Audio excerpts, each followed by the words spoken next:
Hey, welcome back. I've been thinking a lot lately, and I think I want to make this video about growing up poor. And I know that there's a big movement to be politically correct and to try to be gentle with people, but this is my life. This is what I lived growing up. Like, I can say all day long that we were financially challenged. We were definitely poor folk. We barely had money to survive. I can remember having bill collectors call and knock on the door, and mom would say, "No, get out, turn everything off." So we would run around the house and we would turn off all the lights and turn off the TV. That's when we had lights, that is. And then we would kind of scoot the couch out and get down behind it so nobody could see us. And when you call on the phone, you can't see or hear what's going on in the house, mom, just saying.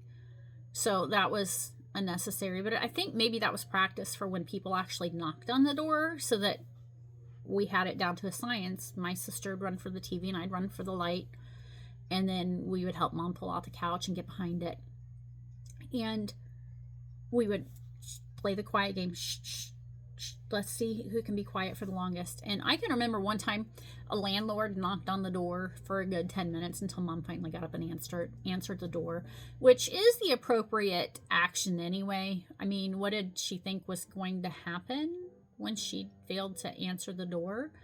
He was gonna just keep coming back until he got a hold of her.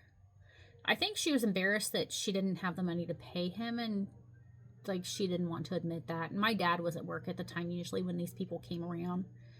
And so we again got another eviction notice on the door like we regularly did. We often lived without utilities. We would go quite a bit to a place called the Flowing Well, a spring. I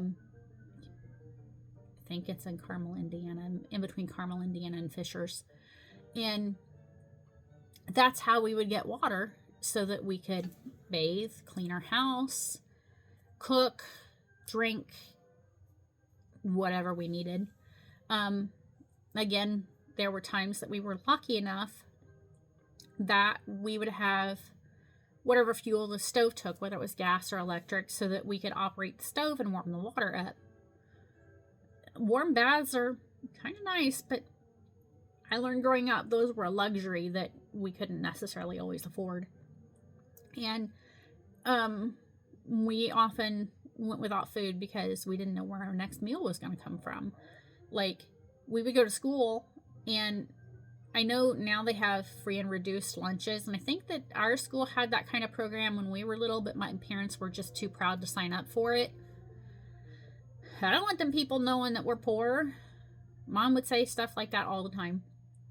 And the truth was, they already knew it. I mean, we were coming to school, and like the lunch ladies in the line would tell us, okay, you've had 5 peanut butter, sun butter, whatever sandwiches.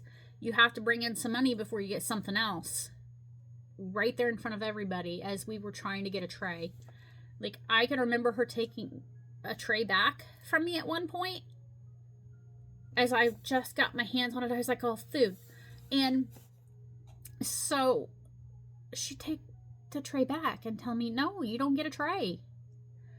You don't have the money to eat.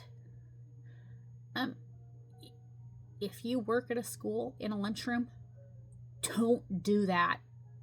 Do not embarrass a kid like that for some failure of the parents. And I say failure of the parents, but really, when you're in that situation, you can't always help it. Like, there isn't some magical rule that says, well, you just go get another job and then you're fine. Well, my mom had maybe an 8th grade education. She made it through 8th grade and then dropped out in 9th grade. And so she struggled. She never had a GED. She worked 3 jobs. My dad worked in a factory. And we would drive around in the big green Bomber, and it announced that we were coming before you ever saw us. The exhaust system was pretty much gone on it, and the big green Bomber was an old Ford LTD, and it was a rather large coupe, meaning it has 2 doors. I know a lot of you know that, but not necessarily everybody does, so I included that. we would go and pick out cans out of the ditch, or we would get glass bottles and return them for the deposit that was on the bottles. And that's how we sometimes paid for gasoline in the car so that mom could get back and forth to work and dad could get back and forth to work. That's how we paid for various things. Mom would maybe get her pack of cigarettes, and if we were lucky, we would have enough that mom would get a 35-cent can of Pepsi and we would get a 35-cent can of whatever out of the vending machine right there at that gas station. It was one of those old moms and pops, you come in, we'll pump your gas kind of places. And so, like, we were excited when we got a can of soda out of the vending machine, because that wasn't something that we got on a regular basis because we couldn't afford it. And I can remember making a whole day out of going to get cans to scrap so that we could afford things. I had a newspaper route in the morning and I had one in the afternoon. Like, I would go do the morning route before school and I'd go do the afternoon route after school, and I would take that money, and it wasn't much. Back in the 80s, early 90s, you didn't get a whole lot. So I would take that money and I would put some of it back sometimes if I could, so that I could maybe add it with some other money and get something that I really wanted, because we couldn't afford things like My Little Pony. And if I got My Little Pony, it was because I bought it. And I can remember there were times where my money went to pay for food. Like, and that's how my family ate. Don't come from my parents. If somebody shows up in the comments and they're saying negative things about my parents, I will come for you. I am just saying, and I got a sarcastic mouth and I can cut. So just be kind. I don't want to have to be rude. I don't have to be mean. Be kind. I prefer the kind life anyway. So I can remember having mismatched dishes in the cabinet, mismatched silverware in the drawer, mismatched curtains on the windows. And I don't mean that this window had something on it and then that window over there had something different. I mean, sometimes there were two different curtains on the same window. We had mismatched sheets on the bed. Bottom sheet on my bed was maybe usually kind of a greenish yellow color, and then the top sheet would have been floral, or maybe it was the other way around. My memory's it's been a minute. And the pillowcases definitely did not match the sheets. I'm like, so where did this random pillowcase come from? Wait, never mind. Where did the random top sheet come from that doesn't match anything? So I thought when I was growing up that if you had matched dishes, silverware, curtains, towels in the bathroom, because none of our towels, no two are alike. If you had matched sheets on the bed, all the stuff, then you were rich. And as an adult, when I got all those things, I remember thinking, I am definitely not rich. And I have struggled with bouts of homelessness too as an adult, especially when trying to transition from my first marriage into the single life. So, yeah, I get it. It's a struggle for people.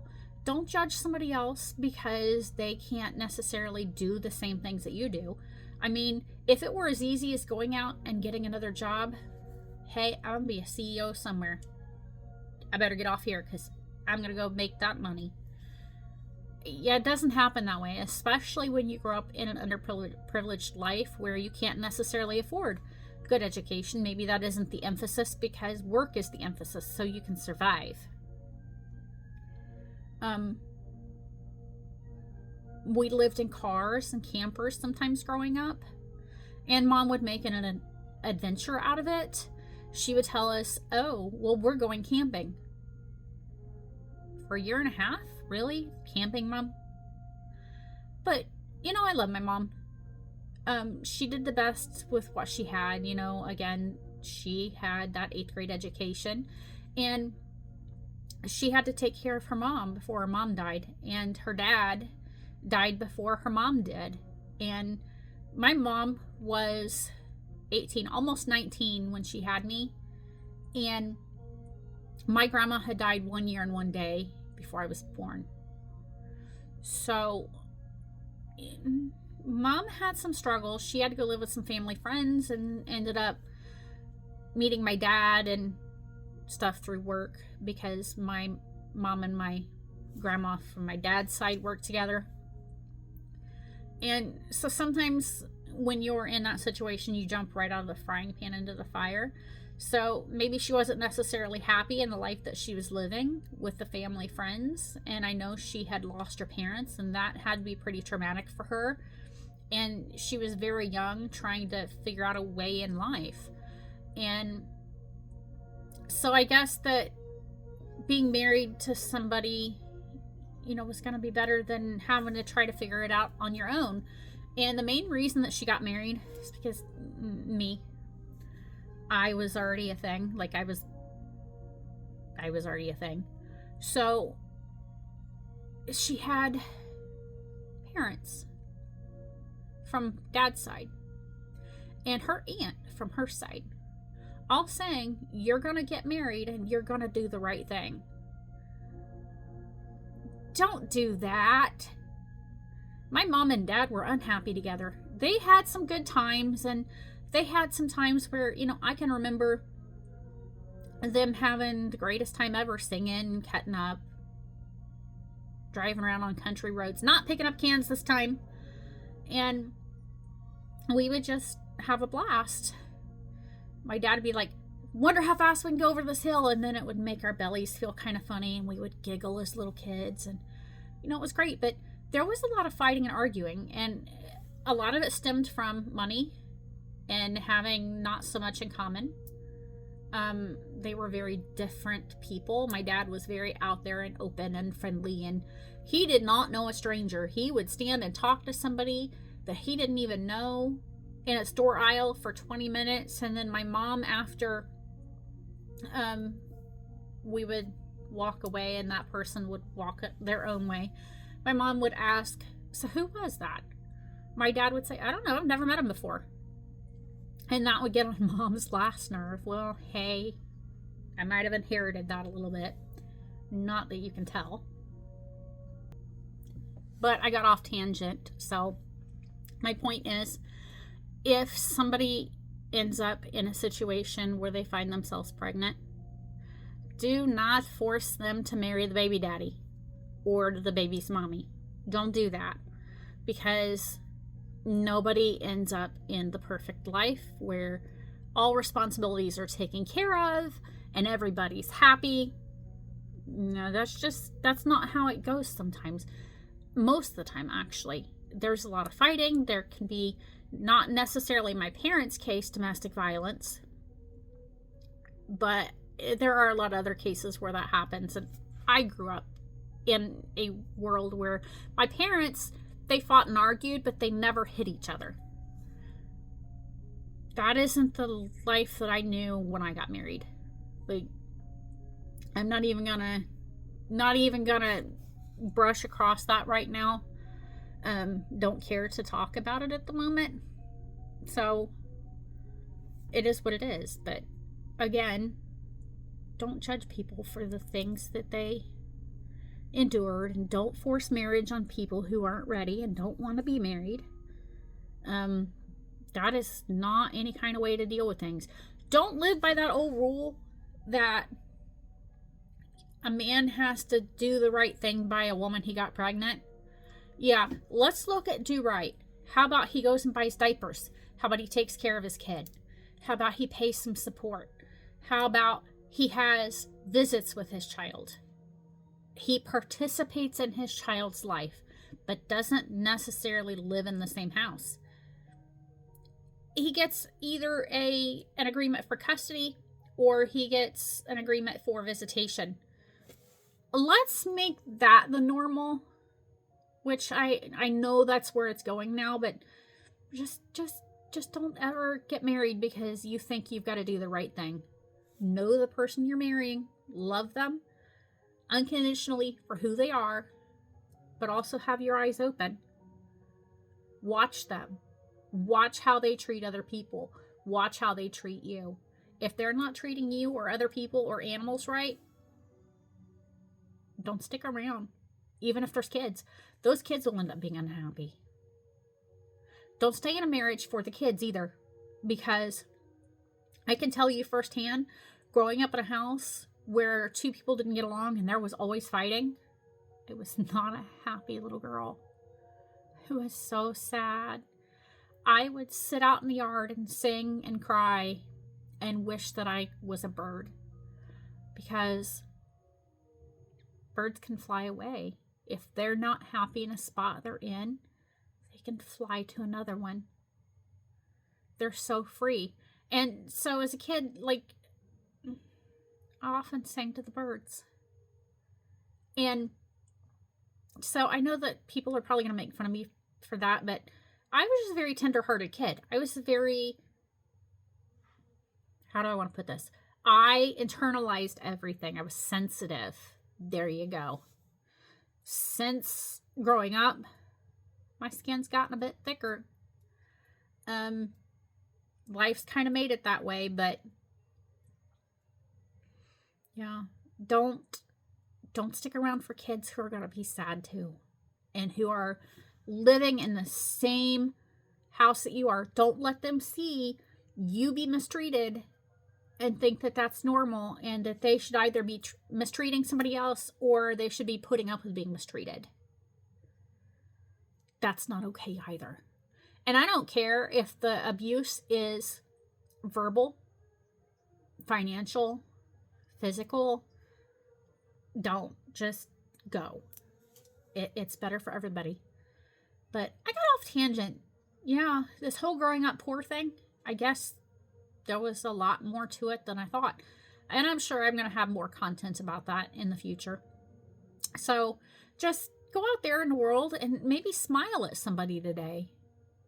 Understand that the person that you meet at the cash register at your local store, or the person that you're passing in the freezer section with a scowl on their face, those people might have something going on that you don't know anything about. So just be gentle. Try not to hurt people or wound people in their heart. Be gentle. Have a great day.